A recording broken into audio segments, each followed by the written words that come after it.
Hello, and thank you for joining us for Vermont Film Essentials. My name is David Metzger. I'm Devon Ewalt. We have our first guest here, and this is Mr. Tim Bridge. Hi, hello. First guest, worst guest. Am I right? Get me out of the way. First guest for the new season, and I did this by design. So with the guests, I want to make sure that there's a reason why you're sitting. Mm-hmm. And Tim, as a writer, I feel like what doesn't get talked about with Lawrence of Arabia, which, by the way, is the movie that we're discussing this week. Everyone talks about it photographically. Everyone talks about it, how big and epic it is, and the music, and that stuff is great.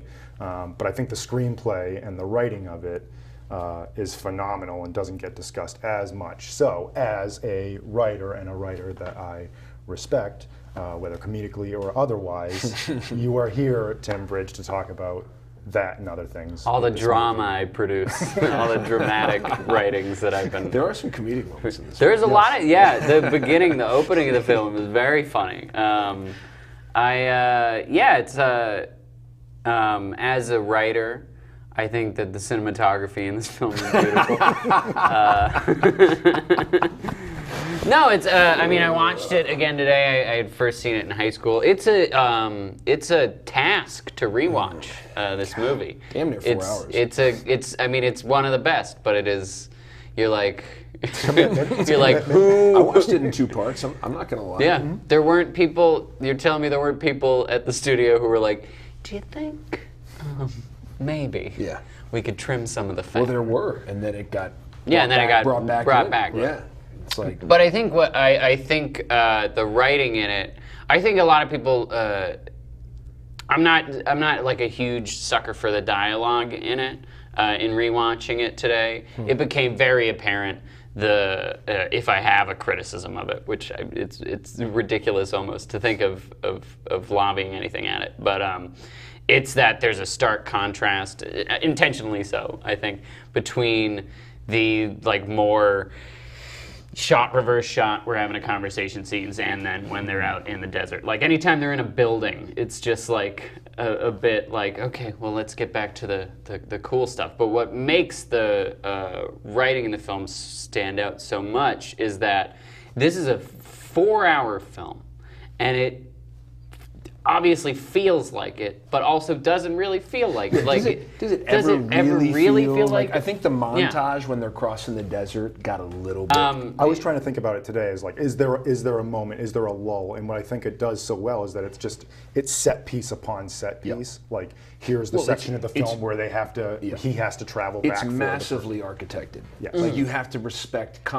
David Lean's sense for composition is staggering. Like it's how does he understand how to mount his set pieces in such a way, and that's what's left on the editing floor. 3 hours and 38 minutes. Like, it was so because he wanted to make it a 4-hour epic. Like he was just like, I want that. Not only he wanted to make it a 3-hour. Von Sternberg, who had like the 8-hour film Greed. Yes. Where it's like, it's like that kind of embellish. It's like, they would. It's like, well, I want to make my 5-hour film. You want to be like, oh, this guy going indulgent. Right. He wants to show how, But it's hard to dislike this movie. It's so difficult to find things to not like. You mentioned the shots where maybe back at like when the officers are talking and stuff like that.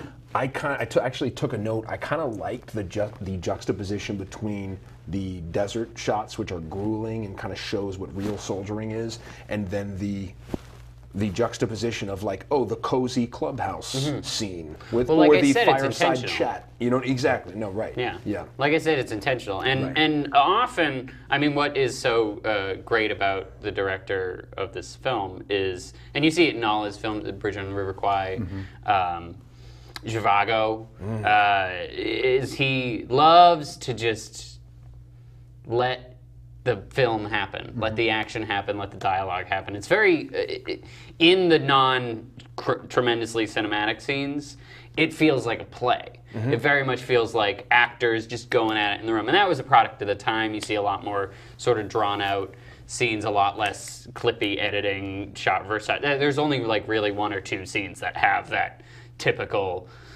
this is the shot of this character, and this is what you guys got going on here. When you edit this, you can do like a cool like bang, bang, bang to show. But even the scenes that are, all right, we're going to stop and we're going to talk about the next, what we're going to do next before doing the next thing. It is filmed with care, and it is still pieced together in such a way. Yeah, 7 Oscars for God's sake. It's like that's it doesn't happen accidentally. No. You know. Especially, I mean, a 4-hour film with 7 Oscars. Right. And the photographically, those shots within, like when they do go into an interior and they're talking, I always marvel at how cinematic those shots are and how well staged they are, because you have this wide frame, and then they'll have a character in one side of the frame and the other character in the other, and like, this is the film that I learned about, I shouldn't be upset when there's black bars at the top and the bottom of my TV frame, because that just means... I mean, my favorite scene in the film is when he shows up at the officers' club, and because of the commentary on racism and white supremacy. And it's always so interesting. As soon as they realize that there's this brilliant, like, it's like, oh, everyone's like patting him on the back at the end. It's like the tune completely changes. It's like, oh, I thought you didn't want to let this other human being in because he wasn't white. It was just wondering. It was a difference in like the respect for command that even racism just is like, well, he said. Right, as soon as it was endorsed, my commanding by the highest, officer said, "Stop being racist." So you can have all the lemonade you want. Exactly. Yeah. Well, it's so interesting, is because that's a big part of me rewatching this was me thinking like, well, how compared to today, like, could this film be made today? And there would only be, I think it could, but there'd be a lot of changes. It would not be 3 hours and 40 minutes long. Right. I think a lot of the white actors would not be playing Arabic characters. White actors in brown face, maybe Anthony Quinn in brown face wouldn't be. It's like at least Omar Sharif like actually has heritage. It's and like, that's why I like his performance, and I feel like I like his character a lot Anthony more. Quinn had like prosthetics on his Alec nose. Guinness just Like, it's just it's like, you're Obi-Wan. As good as the performances are, and as like seemingly convincing as they are, at the same time, there's definitely something that's it's an uncomfortable. unsettling. Right. Yes, It's uncomfortable. Tim, the first time you saw it, you said you were in high school. Yeah, I was in high school. So yeah. what impression did it have on you as back then? Well, I mean, it's very different in film history. When you study film history, you can see like this film as the seminal work that it is, and what it did for blockbuster cinema, and how it inspired so many things after it. I think, in the times that we've briefly talked about this film, it's always just been like, man, any movie with sand that came out after this movie borrows from it. Something as simple as The Mummy, you see parallels, or you see it in the Star Wars, most famously, and Indiana Jones, and lots of Spielberg stuff. I looked up just Lawrence of Arabia homages, and there were at least 6 movies that had direct shots that were giving. And then found out it's Spielberg's favorite film, and inspired him to make films, which makes total sense. So that was like when I first saw it, I was like, oh, this is Indiana Jones. This is Star Wars. This is where they're getting all these ideas. This is Lord of the Rings. Like, you see so much in other filmmakers in just this movie alone, in how they approach wide shots with sort of blanker landscapes. It was very minimalist in points, but so smartly staged, as you said before. But my first impression of it was, and it will always be my impression, that, God damn, this movie is very long. And then number 2, that it's just so impressive. And there's a lot of films that you see homage thrown to, but you're like, oh, it clearly was sort of inferior. I mean, how many times have you seen the stair sequence from? Well, I was going to say the stair sequence from Battleship Potemkin. Okay. How many times have you seen that? But it's been updated and better. I was thinking of the aerial shot from Psycho when he's bringing it. Like, I've seen that multiple times. Yeah. I mean, you see it a lot in movies from this era, or even from well before, as Battleship Potemkin is. But you see you often will be like, oh, the thing that was inspired by it is better than it. I mean, even Mel Brooks, I'll never forget when I watched Spaceballs and I didn't know what it was from, but I said, "Nice dissolve." Right. And I asked my dad what that meant. He's like, "Oh, it's a Lawrence of Arabia reference." And then to watch those dissolves, it's like I called them in my notes. I called it the king of dissolves. It is, but it's also every insanely scene impressive. It's just like, well, we're gonna. But it's like the perfect. You know when people do dissolves, but they shouldn't be dissolves? Yeah. And you're like, that didn't make sense, space-wise. Like, but it's like they pick the perfect things to layer over each other. Oh. Yeah. But that's what, in the first time I see it, and then in subsequent viewings, I think I'm too ruined by what it's been inspired by because I saw that first. To truly appreciate it as the seminal, as its own work, because I'm just seeing, them like that wide shot of all the soldiers or all the people in the cavalry sort of galloping into the city. I'm just like, this is a Lord of the Rings shot. This is like a classic Peter Jackson. I can hear like the timpani of something, or Game of Thrones even, like anything that has horses or sand. It's the same. It's all so. This is where it's from. This is like no one knows how to do it originally. They're just like, well, you just do what Lawrence of Arabia did. It's funny because I thought of Game of Thrones when there's the guy who wants to be Lawrence's kind of like right-hand man and eventually succeeds. There's a scene in Game of Thrones where Khaleesi is like, "Are you following me?" It's like that's like right out of Lawrence of Arabia. I think George R.R. Martin was just like, and just you're paying homage, but at the same time, it's like you're recognizing. Yeah, I mean, it's hard not to pay homage. I mean, anything that has a wide shot of a barren landscape is based off of this movie. And there's so many movies that do that. Anything with horses, as I've said. It's just one-to-one. It's such an interesting thing to see. It's fascinating to see it, honestly. And I'm mad that this is how I see it in a lot of ways, because I feel like I can't appreciate it on its own because I'm too focused on the dozens upon dozens of things that are clearly inspired by it. Because it should be inspired by it, because it's a phenomenal piece of work. It's so hard not to like it. It's like meeting someone's grandkids before you meet the grandparent. Yeah. Like, well, I'm friends with all your grandkids. So I'm good. I don't need what you're based on. I don't need to read the book. What's it? First impressions. Well, I was going to say that cavalry shot reminded me of. I just thought it felt very Western-like, and then I found out that the Searchers was something that he used as a He really wanted a lot to feel like the Searchers. Well, that's what it is. It's like sense. It's an epic. It is an epic Western. It definitely had a lot of Western elements going on. But it feels like its own thing almost. Where it's. I mean, this was one of the biggest blockbusters. Right. It made a lot of money. Yeah, it made a lot of money. That's why, like thinking about like if it would be made today, like. One, it would be a mini series. It wouldn't be a movie that is released theatrically. And two, like it's just nobody goes to see historical epics anymore. Like that's just not a thing that people want to see. I feel like the English Patient was. There'd be a lot of think pieces written about the white savior elements of the film. I definitely thought of that. Yeah, and then to find out about the historical inaccuracies, I thought was interesting in that regard. But like you've just, Well, but what I like about it is it's not like even films today that you see that have that sort of white person going into another culture, liking it, and they like him, and but we still need him to be the lead in the story. Yeah. But it feels different in this. Yes. It genuinely does. Yes. Because it feels like Lawrence has just a respect for humanity. And he's just not trying to. He's like, no, I want to. There's one exchange where he says, the journalist says, "What exactly do you want to help them get?" It's like their freedom. And he goes, "There's one born every minute." Right. He's like, "No, I'm going to get it for them." Yeah, I mean, but I believe in the conviction. That's what his scenes when he almost was convincing himself to go back the couple times. Right.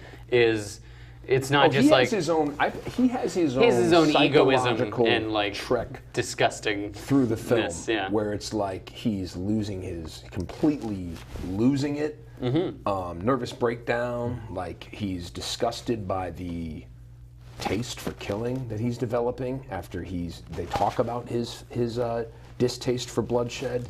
I mean, that's why I think like in the writing, it's like this big, epic, grand, historical story, and within it is just this introspective, existential crisis film. It's like you drop a character study into a historical epic. How do you do that? Because this is one of my favorite things to do when I watch a movie that's so revered and so good is I like to think about the dumb version of the movie. And the dumb version of this movie, Snyder version. Yeah, this is the Zack Snyder version of the movie. It would be so much more simple, and he would have no issues, and he would be a badass, and it'd be like a Bruce Willis type, sort of situation where it's just like he'd have quippy it's like in Scrooge. Remember the fake trailers in Scrooged for like it was like, I forget what it was like. Like they basically took Christmas Carol and made it like Rambo. I forget what it was like, but it's like, no, you're not getting what makes. But what makes this so great is that his character is crazy. His character loses his mind. But he almost needed to be in order to do what he did. That's the thing. It's like. But that's what shocks you the first time that you watch it is that scene where he's like, I had to kill someone. And it's like, oh, well, everyone has to die sometime. And he's just like, no, I liked it. And you're like, I know, I just love that little exchange of dialogue. It's so telling. And they change it. That had been such a wide shot for the whole scene, and then it just quickly is just like sort of a lot closer and being like, I liked it. What is this? Is that bad? And Lean does that a lot. Like I feel like all the things that he worked out in the bridge on the River Kwai, like that movie too, is this big grand scale epic, but inside of it is like all these complex questions about like what's the nature of war, what's the nature of humans in war, what's a power struggle, is it just madness of the things that we do? And with this film, like he pushes that even farther of like, the person that I spent so much time going back to rescue is the one I that now I have to kill. Yeah. And like, and when they get to the end of the journey and that scene when they're on the river and the guy's across the way and he's like, who are you? And like, that's the question of the whole movie. Just summed up in one beautiful, succinct little moment. Who are you? And then you because he has options. This guy has options. I mean, and they're spelled out to him by the other characters directly to him. I mean, but because that's what his struggle is there's the scene where I think it's Omar Sharif's character is like, well, you're going to just go back and be an Englishman again. You're just going to put trousers on and you're just going to go hang with your white friends again. And he's like, no, I don't want to do that. But then, like, what does he want? What does he want? He gets that asked to him and he says, I want to help these people with their freedom. But it's like, well, why? Why you? Why do you have to do it? And a lot of it is ego. I mean, we see it early on in the movie. You don't like the guy. He has that whole like cocky scene where he, with the match, and he's like, "Well, you have to not be bothered by being perfect." I love that scene. No, but I thought that it's a great so scene. much about his character. It's a great scene, but you don't like him. You don't like come across being like. I kind of do. I don't like. He seems cocky. I don't know. I just thought it's something he does, and he's like, "I'm going to leave him with this little nugget. See what he does with it." Yeah, see what he does with it. It's just like, I can't be bothered by being hurt. I was going to say unless you know, No, go ahead. go. To answer your question about the first time I saw it, Yeah. It was playing at this great movie theater in D.C., in Northwest D.C., called the Uptown Theater. It was a beautiful theater. It has to be like a national treasure for movie theaters. It's still there. Was playing Lawrence of Arabia when I was a kid, and my dad took me and my brother, and I really don't. It's like I just remember being bored out of my mind. How old were you? I under 10, probably, and I just couldn't deal with and it's like sit and watch the sand for 4 hours. And I even think there was like an intermission. Yeah, and, there has to be. And so then watching it as a 22-year-old, whatever it was, it's just like, I mean, how can you not appreciate what this film has to offer? I mean, You know, it's always interesting. Some movies connect with you as a kid, some don't, because it's just you're not able to appreciate what a movie like this has to offer when you're not, you know. You watch Star Wars when you're 9. Right. You don't watch Lawrence of Arabia. You don't watch what Star Wars is. I saw Psycho when I was 10. Comping. Yeah, that I remember. Yeah, that's different. I'll never forget Anthony Perkins' Hitchcock face. is very easy on a 10-year-old. Yeah. So I first saw it in high school, and as a Spielberg obsessed kid, he had this quote where it's like, before I direct a movie, I watch 5 movies, and it's, you know, Lawrence of Arabia, The Searchers, Seven Samurai, It's a Wonderful Life, and I'm just like, I'm in love with this quote, and I have to see all these movies. I gotta watch a movie before I see a movie. Before I make a movie, I need to watch this movie. Here's how awesome I am. I watch these awesome movies before I make my movies. But then I copy those movies. But I watch 5, so it doesn't seem as like obvious. No shade on Spielberg. Before I made Ready Player One, I watched 75,000 I watched 500 million movies, read 82 books, Easter eggs and out. played 16 video games. I'm very bad at video games, but it was great. But I watched. Becoming less an impression. I watched this and The Searchers back to back, and that's why I love knowing that Lean watched The Searchers incessantly. I mean, they almost have the same color texture to the covers. Right. And everything, like I remember, like it wasn't that long after that, my friend and I went halvesies on a video camera, and I just remember taking that camera and being like, oh, I'm setting up Lean shots. Everything like composition-wise, I learned from this film. Like, well, it's so geometrical. It's so he uses space really, really well. Depth really, really well. The depth of camera. I want to talk about my favorite scene and what I think is one of the greatest scenes of all time, and that's Omar Sharif's appearance at the well, the well scene. So good. It's so good. It's especially good because it's got a couple minutes of nothing happening beforehand, which I think is brilliant. And you see that a lot in like scenes that build tension. So little happens before it. You see it in Psycho before the shower scene. It's just her kind of mundanely it's a writing. sleight of hand. It's like it's like this is going to like be way more nothing's effective going on. if I. Well, nothing's going on, guys. What do you mean? Nothing's happening. There's a scene in North by North. Yeah, I remember seeing side by side. Old West. The Once Upon a Time. The Old West trilogy. Good, the Bad, and the Ugly. Good, Bad, and the Ugly. The opening scene of Good, Bad, and the Ugly is just like mundane, very mundane before stuff goes down, and that's what makes for good tension is the juxtaposition. And I love the score of this film, but I also appreciate the score more because it is used economically. Yes, there's because a lot of there are silent scenes and minimalistic. My two favorite scenes are the silent scenes. The scene is the Omar Sharif's entrance, and then the like pseudo rape scene where he's found and beaten. But it is a rape scene as far as I'm concerned. Yeah, I mean, there's a lot going on in that. There's a lot of sexual. Especially considering Lawrence, I believe, was a homosexual. Yeah. I sounded like a 1970s. He was a known homosexual. Yes. What? He was a gay man, and it's fine. Exactly. But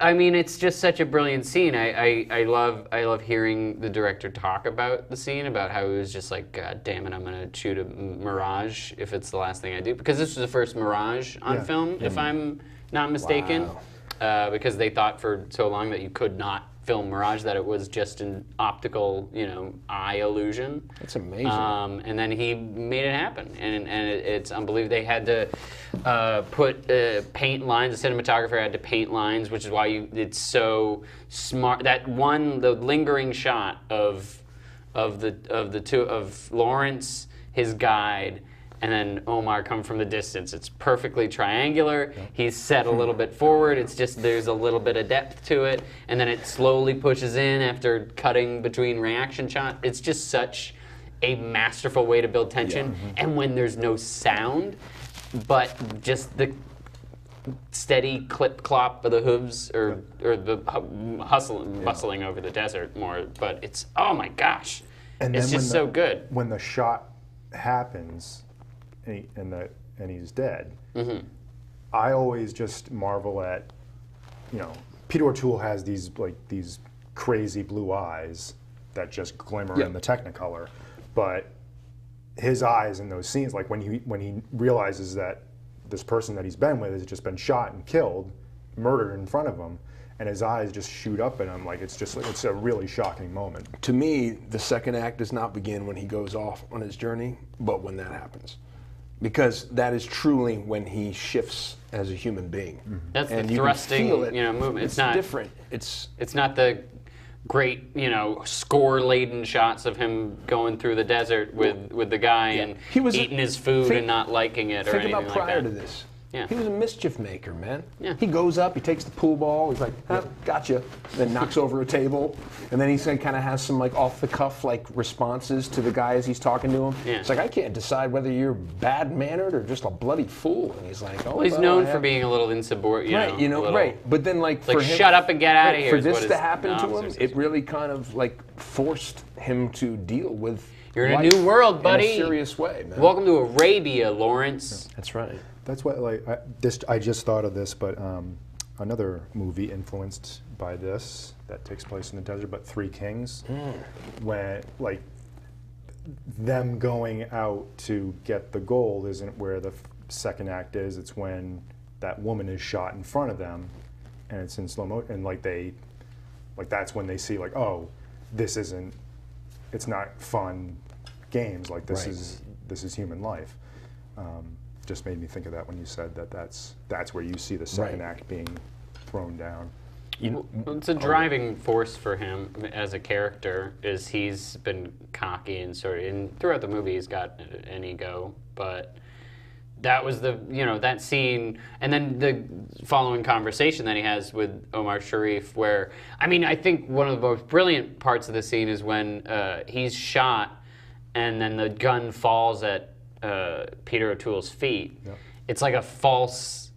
It's like a false thing. It's just okay, well, he's gonna pick up the gun, and we got ourselves a good old-fashioned Western brawl. But then he just shows up, and he's just like, "Hey, you can drink from the well. I like English people." This is a whole thing, and it just sort of cuts it out from underneath you. Yeah, you're angry. Yeah, because he goes, "I give my name is for my friends." He's like, "My friends are not murderers." Yeah. Yeah, it's which is also not true. He is a member of the army, the British Army. Well, that's what's British so cool Navy. about Sharif's character, to be honest, is him calling him out for being a hypocrite multiple times throughout the film. Yeah, he's but that's what makes him so genuine and so good as a character. Absolutely. There was one thing I wanted to mention that I thought was pretty interesting reading about this, is that O'Toole hated the desert. So really, it makes it interesting to think about him out there, and that he actually almost died from falling off a camel, and the only reason he didn't die is because the camel stood over him as all these extras horses went through. Oh. And if the camel hadn't if it hadn't stood there, he would have been trampled by horses. Wow. That's interesting. And then what are you gonna do? Lawrence of Arabia. No, Lawrence of Arabia, yeah. Honestly. Lawrence hey, man. of Arabia. Well, I read that Albert Finney, a young, undiscovered Albert Finney, that shot the film as Lawrence for a couple days. No way, like a Back to the Future situation? Yeah. Interesting. But then we don't know why. I just read the Wikipedia. I was on the Wikipedia article. It would have been a much different film. Oh, yeah, probably. I love Albert. I love an old Albert Finney. Albert Finney. It's crazy to think this is Peter O'Toole's first, introducing Peter O'Toole. That's what this film is. He had some British success before this, but nothing crazy. But that was what's crazy about this film is it's okay, well, it's a 4-hour film with no, verifiable stars. Alec Guinness was pretty well known, but it's not really a star-studded cast by any means. There's no women in the film, which, fellas, finally. That is pretty interesting. No, but man. Wow. There's I got caught up in the story, to be honest. There's not a single woman in the film. Yeah. In the film. The whole film. Yeah. You know, the largest, biggest epic with all those characters. Not one was a woman. Me. Yeah, but that was you know, that's a point of contention and something that, you know, is that women can talk about, not three dudes. But what was interesting is I was reading some stuff about Omar Sharif talking about how the film got made and how it was amazing how the film got made. There being no women was a detriment to the film being made.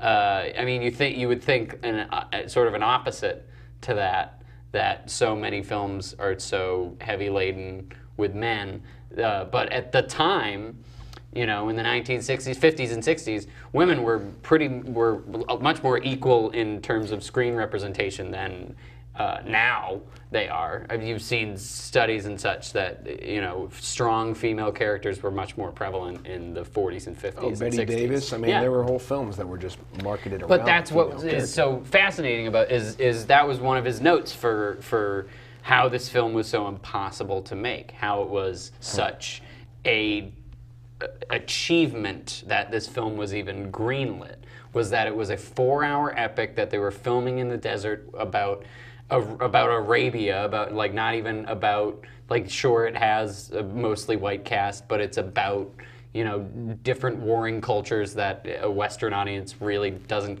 give a crap about. Right. And there's no women in it as well. So what's your drawing point for that section of the audience or whatnot? And that it was a success. And that it was such an incredible success. And that it's great. And that it's so great. Because that is normally something that would bother me when watching a movie. It's just like, wow, there's no women in this at all. Right. But it... And true, for They a movie, need to be in for a it, you movie know? that's that long, to have it not really even come up in your head, the only reason I didn't notice is because it's so competent at telling the story and having a through line that you're not really caught up in anything else other than what you're watching. And it's also, you know, historically speaking, there's not, you know, in war and especially in old war, you're not seeing a lot of women. But then they go to like cities and villages and there's not a woman in sight. But in you know, Arabic culture as well, the scene with the council where they're all bickering and there's a bunch of people there, they wouldn't let women in those doors to start making negotiations or anything like that. I did love how Lawrence used a gun as a gavel in the scene. Yeah, it's pretty powerful symbolic. Yeah, but imagery. that's part of what faces everything. Every little detail in it is so smartly put together. A woman edited the film. That is true. And it's perhaps the best edited film of all time. It's got to be in the top 10 conversation. But also that's, I mean, and I've talked at length with this, about this with other people, is that if you're gonna be mad at film representation for not having women, you can't be mad at the editing room because they've been a part of that since the very beginning. And a woman editing this film does not surprise me at all because that's what women do. That's the role of women in Hollywood for so long. Not in the director's chair, but in, you know, piecing it together in the editing room, which is such a, my wife's got to clean up everything after the, Have you heard that Patton Oswalt bit? He has a bit about how behind every great film is a female editor. Yeah. And that, like, you know, the directors get all the notoriety, but a female maybe. Pretty much all of Tarantino's films are edited by women. Or well, the one woman, Sally Field. Sally Field. Sally Field. Sally Field. Sally. Yeah, Sally Field. She's crazy good. Oh my God. Sally Field. Menke. Does Sally a lot. Menke. Menke, yes. And then, Jaws was edited by Florence. But there is like I mean, there's you could do a whole sexual reading of the film as well as like a very homoerotic piece, especially, I mean, the rape scene that we've talked about, the torture scene. That's a more obvious example of, hey, we're strapping you down in a, you know, bend over position, and we're not showing you being whipped, but we're showing you like having to take it, and we're showing you like horrified afterwards, and really from feeling brutalized and stripped down, there's and almost the a vulnerability precursor that's of what's being about to taken happen because the dude has this like impassioned look on his face like he's about to do something, and O'Toole like strikes out at him because he can tell what's about to happen. Like there's clearly some You have such fair sexual skin, energy. you know, Yeah, it says, exactly. You know, It was it's just like, okay. right. You know, there's no women in this movie. And you're a Easily could very have been pretty man. A substitutable line. It's a crazy scene to think about being in a film that is a big budget audience picture, or one that became an audience picture, like that was successful. Yeah, It's just a different time. but it it's crazy. Really, it has doesn't everything. really stand out as anything. It really is just part of the film. It's like, well, that's what that guy wants. That's what that is. You know, it doesn't really, you know. Well, the whole voyeuristic aspect of him watching him from the door, and you hear him cough, the cough that he had, you know, earlier in the scene, and then everyone sort of turns and sees. And he's just like, sorry, I like to watch. And closes the door. It's horrifying as a scene to watch. It's hard to watch, but it's also so masterfully done, just like everything else in this movie. You can't not look at it because it's pieced together so well. Just two things I want to talk about. One is, talking about the dissolves and how masterful they are, but the cut from blowing out the match to the sunrise. And all respect, I know that everyone talks about Kubrick and the shot of the bone cutting to the ship, and that is amazing. I'm not taking anything away from that. But this is one of those cinematic cuts in history that it's just like... Why do you hate Stanley Kubrick? I don't. Why do you? And there are multiple moments like that in the film, because when the journalist is talking to Prince Faisal, and he says, he goes, you need someone to distract, to send your country into war, and Lawrence is that man, and boom, train explosion. I mean, they just know exactly what to do at every moment. It's, And I know like Spielberg has talked about this too, where it's like that sunrise, it's like, did he just set up a camera and he shot the whole sunrise and making a movie that has a sunrise in it? Yes, that's what you do. You go out and you just shoot a sunrise, and it never looks the way you want it to look, and you have to speed it up so that you get it over with. All right, we'll do it again tomorrow. but just the ambition that Lean has with this film, and that you see it in every frame and in every shot and in every sequence. There's the scene when he does go back for the two people, and one of them disappears into the sand.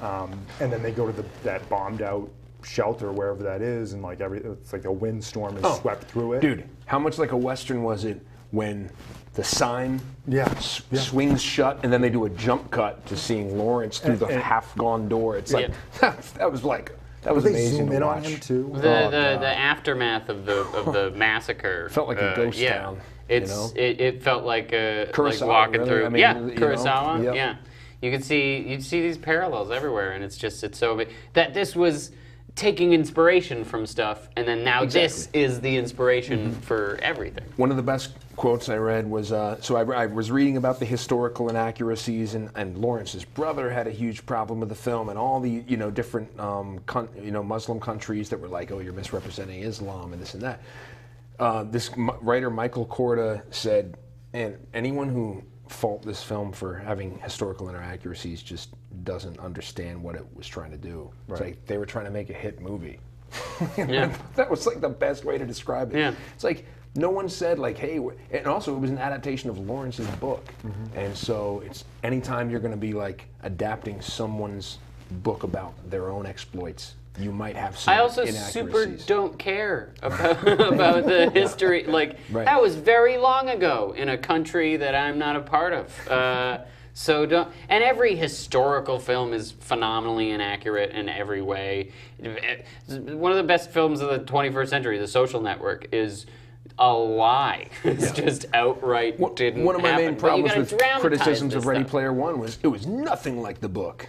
It wasn't the book. Yeah. Literally. That's Like, always my who argument too. Is like a cares? book is a book, a movie is a movie. They're Right. not the It's same thing. source material. So Unless that's where it ends. Unless your adaptation is worse Unless and you- it doesn't work on film. And unless you advertise it as this is just like the book, Yeah. right? It's like, Yeah. come on. Unless you're doing a shot-for-shot remake of Psycho, Gus Van Sant. Let's do a shot-for-shot remake of Lawrence of Arabia. Yeah. Gus Van Sant. Yeah. It would be bad. It would be very not good. We need a desert. We got a We just camel film here. it in Vermont. There's no sand anywhere. It's just hills. You do like a pullback shot. think and you're in it's actually love just with an the aquarium sand. filled with sand. And we would not. We would still cast white people. We would have to. Ugh, man. I gotta Emil say, Hirsch would be in. No, continue. I gotta say, Michael Fassbender is excellent in this film as the lead character. It's very distracting. That was what I picked up on this new time watching it. Was so that's You think everything that Michael Fassbender- Fassbender does. Oh, Oh yeah, okay. I mean he literally does it in Alien Covenant. Is he watches a scene from Lawrence of Arabia and he acts like him. I wiped my memory of that. Yeah, I movie wiped clear. that movie pretty. I saw that movie and I was Well, just I like, will I already revisit saw it every other to see Alien that movie. again. But Fassbender, I think, takes a lot from O'Toole. I think you can Interesting, see that in his laugh is very similar. His facial expressions, the way he smiles, kind of creepily, and watching Lawrence of Arabia made me respect Michael Fassbender more as an actor, or at least know that this is what he's pulling from. You almost wonder if that was Fassbender's contribution to like saying like I don't know why he would sit down and be like, well, he watches Lawrence of Arabia, and that's the thing. Like it would have to. Well, him as a robot character wanting to emulate this, American or British film hero. Understood. Yeah, that was a joke that I just derailed the conversation with. But it was about the movie. So Yeah, that's- right? Michael Fassbender. Barely mean, about the movie. O'Toole's indignation at that officers' club when they won't give him the lemonade, I will always remember. It's up there with Nicholson. It's up there with truly that set him apart for me.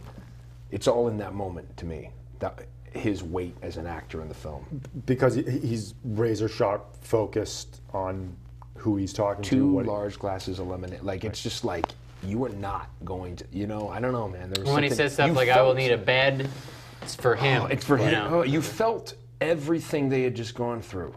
You believed it, and he sold it in such a clear way, and it was just, nothing was false, man. I just really enjoyed it. So that's the scene we were talking about last week.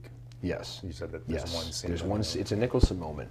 It's like, no, you better not deny this dude 2 lemonades. I wouldn't advise that. Okay, he is the one in the room you need to listen to. Especially with everyone, and it's the slow moments before the scene. Again, that's a trademark of him is letting a scene build.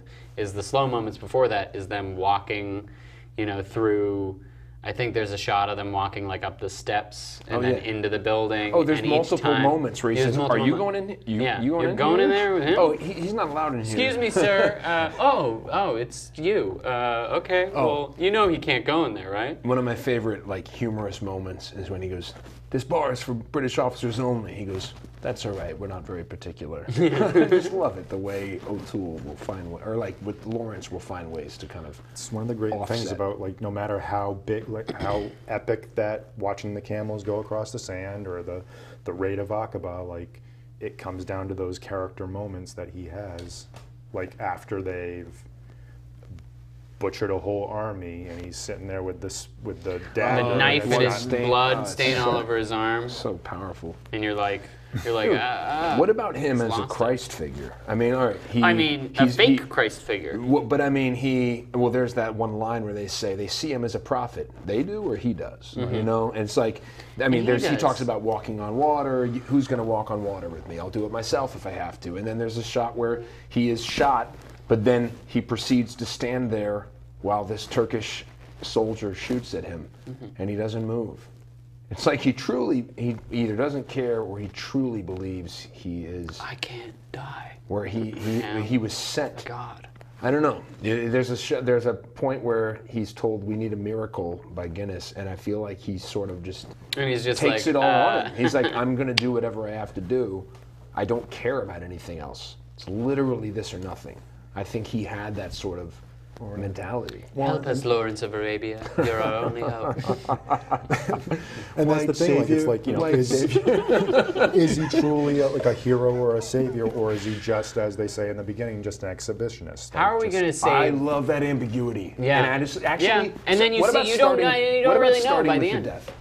I thought that was an incredibly powerful storytelling maneuver. Like, we're going to start with the ambiguity of how this person is seen. No one really knows him. He's dead. Anyway, now we're going to tell a story. But comedically, too. I mean, it was funny by Asking the third people. person being like, he was an unbelievable man, the most unbelievable man I've ever known. And it's like, did you know him well? I knew him. I knew him. Isn't that enough? And then they walk away and he goes, my biggest exhibitionist since Barnum and Bailey. And then this one guy goes, I heard you say that, and I knew him well. It's like, what is going on? It was so goofy, and it's such a great way of being like, oh, well, the only people who know him are the people who call him Orange, you know, are the people who love it, man. Yeah, it's a smart conceit. And what does Guinness say towards the end? He says Orange, or is it you know? But he also says he's a double-edged sword. Aren't Yeah. we both rather like happy to get rid of him? Yeah. Just interesting. It's like, okay, so even like the people that like he was right there on the sidelines with, at the same time he is an instrument his of fight. It wasn't his battle.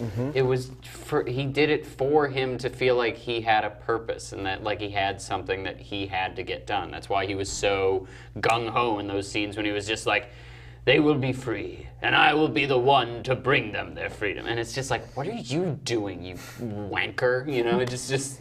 But you see it. It's just so smartly done because you want to look at this film as it is another white savior film, but it's like not kind of the point of one of the points of the film is them not being cool with that, or like them at least being like.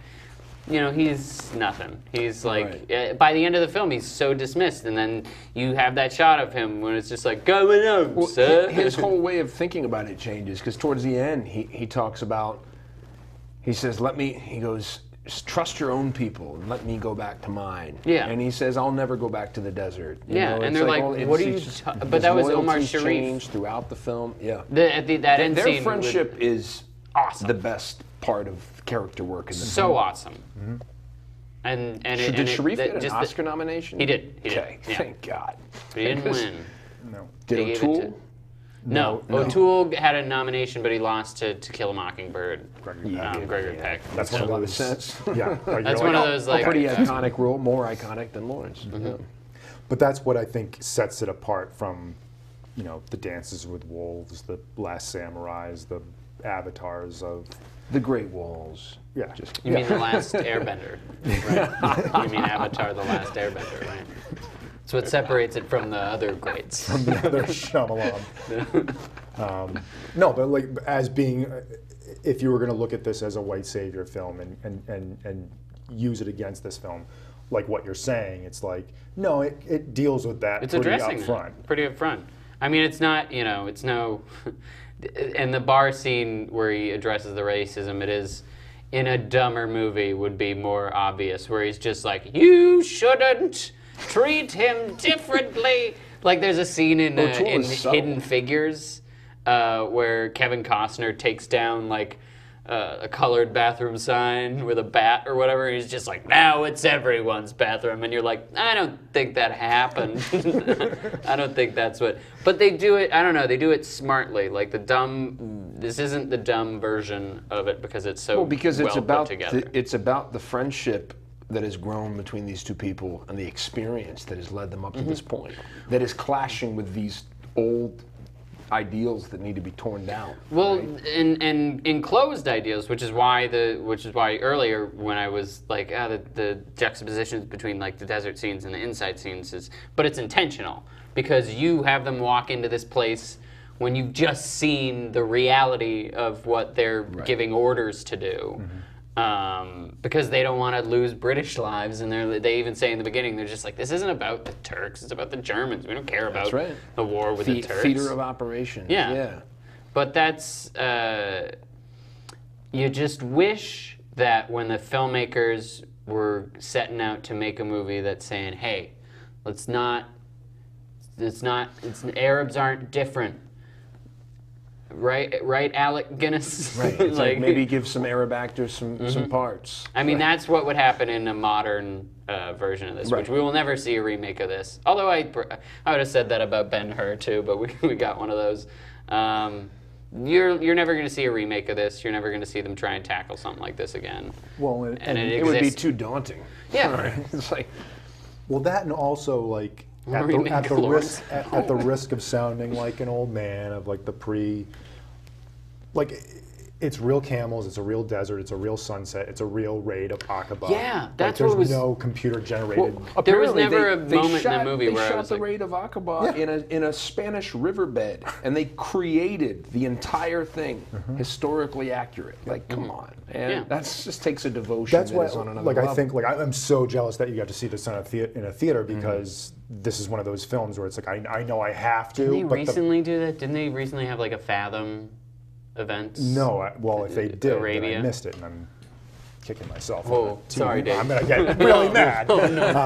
But First no, guest. This is Tim Bridges' First last guest, worst guest. on our No. show. First and no. I really want to see it because it is like it's like the word epic was created to describe this film.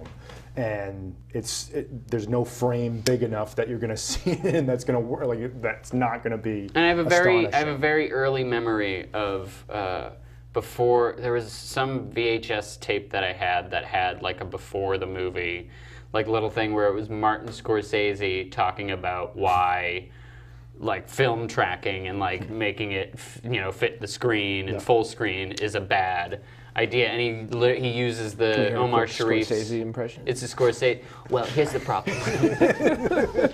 Okay, my eyebrows aren't thick enough, and my glasses aren't either. You can't. This is not what he wanted to do with the scene. You're not seeing both people in the frame. You see what's got it? You see? You zoom in on. You don't get to see the person over here and the person over here and the person up there.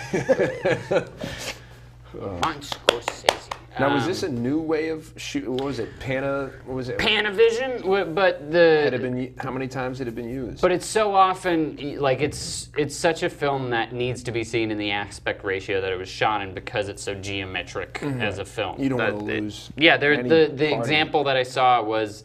He was like, it changes the cinematography of the film, and that was good. I finally got it. You hit the note. I finally got it because the last it. ones weren't great. The last ones weren't great, but we'll clip that. Where he's like, it changes the way you did the cinematography of the film because you see, in the wide version, it's triangle. You see the three characters. In the version that it's like, it's you see two of them and then it starts moving. It starts pan and scan and stuff like that.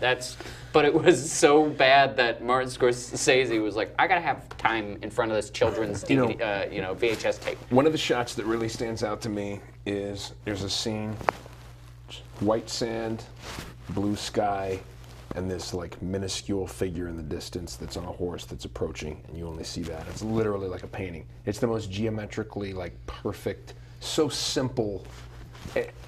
You could almost disconnect yourself from what you're actually looking at because it's so astonishingly simple. And the scene where they're traveling to Cairo, and he's like, oh well, if we go west, then that's where we go. So west is where we go, and then he points toward the sun. Going down, and they head off, and it's just a wide shot, and you see it in so many movies now, where it's sun going down, black, completely black, ground, and you see the shadow of the camels, and then like deep red sky, or like a very the color of this film is crazy. There's such devotion and love put into the film. And Omar Sharif is dressed in black because that's what his entrance would have looked the most badass if you see a little black figurine coming across the horizon. And it plays with that because you think, oh, he's he's a villain. He's the Bad villainous guy. character. He's the bad guy. Right. And he's the only one played by an Arab, so I know he's the bad guy. You know, there was a moment I thought Altman might have been influenced by this, only because there's this long, like, push shot. There's these rows of resting camels, and it was such a long push that I'm like, oh, this feels like an Altman shot. This is Altman-esque. Oh, no, wait, no. This lean proceed. It's like, just made me think, like, how many different filmmakers were influenced by so many different people. Well, with I their think it's a techniques, shame you know? that lean doesn't get the credit historically that he deserves. This film, He might this be on the Mount film- Rushmore, and he doesn't get talked about. Right. This like that. film is absolutely, people talk about Yeah, it all right, the time, right. and people But prop people it are up. like, that David Lean film. But I had to Lawrence look of up. Arabia. I had to look up David Lean. I had to look up David Lean because I forgot the name because no one talks about him. Because when you make a list of the 10 Yep. greatest directors of all time, he's not on it. Well, and also, like, I think most people know him, like, it's like, oh, yeah, he did Bridge on the River Kwai, he did Lawrence of Arabia, he did Dr. Zhivago, Yeah. he does the big epic films. Right. But no, he started with the Dickens Yep. adaptations We were talking that are about- great. yeah. And then Did he he do does Great the, Expectations? He did, and Yeah. Oliver Twist, and both of them look like film noir. Yeah. Like, I mean, he's utilizing film noir techniques in Dickens adaptations. Well, this is what which was so just fun groundbreaking. about this era of film watching it from a historical perspective is you get to see filmmakers, because filmmakers nowadays are, the ones that you know are mostly auteurs, and they mostly do their one style of what they do. And back in the day, it was just like, what kind of movies should we make? Right. Instead of, oh, this is a Tarantino, picture, or this is Right. say what I will about Snyder or Bay. They make their, auteurist visions of what they're pushing forth. we talked about that with Hawks and Rio Bravo. It's like, he's done screwball comedy, he's done war films, he's done westerns, he's done. Well, if you look film at noir. if you look blows at my if you mind look at about Kubrick, if you look at Lang, Wells, any of those, Kurosawa, they all can make different types of pictures. Kurosawa did noir with Stray Dog. He did Dostoevsky was his favorite author. He did The Idiot. It's like these directors understand multiple mediums, and I think if you look at all their films, you can find different elements in each of them, no matter what genre they've selected for that particular one, because they all understand it so well. Right. There's still something that makes it Like Fritz Lang's uncharacteristically westerns had Hawks. noir moments where they had, you know what I mean? I mean, yeah.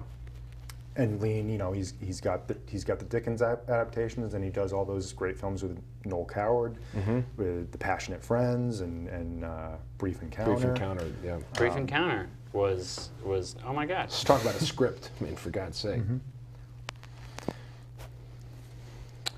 I'll let you guys close as well, but in closing, I just want to say this: the screenwriting conceit of starting with the death is not unlike Citizen Kane, Mr. Wells. And the same thing, that ambiguity and the questionings of who this person is. Oh yeah, very like similar. watching it this time, I thought of Citizen Kane because it's the same sort of two scenes. It's death scene, or slow intro into death scene, and then a room full of dudes being like, "Who's this guy?" And then flashback, you figure out who the guy was. But I don't even know who he is. At the end of the day, an enigma, really. Was he Wait, the white? Riddler? Was he what? Has anyone seen Lawrence and Edward Nygma in the same room at the same time? know. I mean, O'Toole would have made a great Riddler. He would have. has that ever been said in life? Probably. There's enough nerds who make lists. You know what'd make a good Riddler? Oh, it's old. Lawrence. Tim, thank you for being here, Yes. because we needed the laughs. Yes. Also, but I talk so much about the writing. also someone told us we needed some energy. So thank you. That's Yeah. right. That's right. And have we gone over? Have we gone over time? think I'd so. hate to think that we don't go think over so. time. I wanted to say one more Devon, thing what's about, up with your microphone? Is your microphone okay? I don't see it anywhere. I don't see it anywhere. I don't Man. think it's here. No one It is here because it should have any complaints. No water. Should we, There's no water Lincoln? left in here, but There's no water, I but will commit to drinking. just like a CW TV show. Where's the Flash? Is an Arrow on CW? I think so. The one thing I wanted to say, writing-wise, is so I loved finding out that originally the script was just about the historical raids and things like that, and then someone is brought in to flesh out the story about. Like I just love those stories about Robert Bolt, right? Yes, where you have one vision, and then it's like we talked about with Chinatown, where it's a collaboration, and it wouldn't be what it was without the right people being involved and doing what it has to be done to get the finished product. It takes a certain kind of maniac to set out to make a 4-hour movie, and then you make the 4-hour movie, and it's excellent. You hear all the time, Scorsese always has like 5-hour cuts or 4-hour cuts of his movies. When he had Casino, he had his films that approached like 3 hours. You know, where it's like. Yeah, but for something like this, or like Christopher Nolan famously cuts down his film. Right. Like The Dark Knight Rises, I think the initial cut of it was like 4 hours and 15 minutes, and it's just like, it still felt bloated when you cut it down to 2:15. I actually want to know, like we talked about Greed. It's like I want to know what I'm sure you watch an 8-hour version of Greed, and you would lose 8 hours of your, but at the same time you would probably get. I think certain films, people push boundaries, but I think there's a point where if you watched a 5-hour film, you might get something from it, and it would be an experience. If it was just, I think it's all about if it was justified. Mm-hmm. Is this vanity laden, or is this something that you are committed to believing is? And if I can pause in the theater to go to the bathroom, because my God, it's intense. It's a lot. It was a lot. Yep. I forgot how long it was, and thank God I started watching early in the morning. I was just like, because I knew it was long. You know, it's one of the longest. And I was like, it's like 3. You can't stop to do. You can't really pause to do a bunch of other stuff because it's just not going to get watched. Yeah. If you do. And I would like get out of the room and then I'd be like, oh crap, I gotta go back because it is. And you have to deep. pay attention. Yeah. There is depth to it that you have to pay attention. It forces you to pay attention to it. I'm never bored by it, and it's a dang good flick. That's a pretty good salesmanship right there. Hey, it's very long, but you know, come on. You won't notice. You won't notice. No. It's fine. It's if you like white people. Oh, God, it's one of those movies. If you love movies, if you want to make movies, if you appreciate movies, like it's one of those movies you just have to watch at least once, and you will get something out of it. It will. Mm-hmm. It's still amazing. It will still astonish you. I wanted to like take screenshots of it and use it as like a cover photo on Facebook or something. There's endless shots. I shot that shot. Yeah, I did it. That was me. I want to make a film called Torrents of Arabia that just has Jack Nicholson from The Shining instead of O'Toole throughout of it. There's a great porno, Lawrence of My Labia. All right, thank you all very much. Tim, thank you. Devon, thank you as always. So next week we're going to be diving into Billy Wilder's Sunset Boulevard. So very excited about that. And join us next time. Thank you for having me on. Thank you. I'm David This Metzger. is cool. This is cool. This is a cool thing.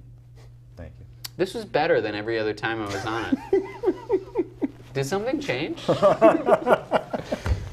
Don't listen to this, man. No, this is great. Thank you for having me. Yeah. Thank you for doing it. And next week, Billy Wilder. Sunrise Avenue. Sunrise on the road. She wrote.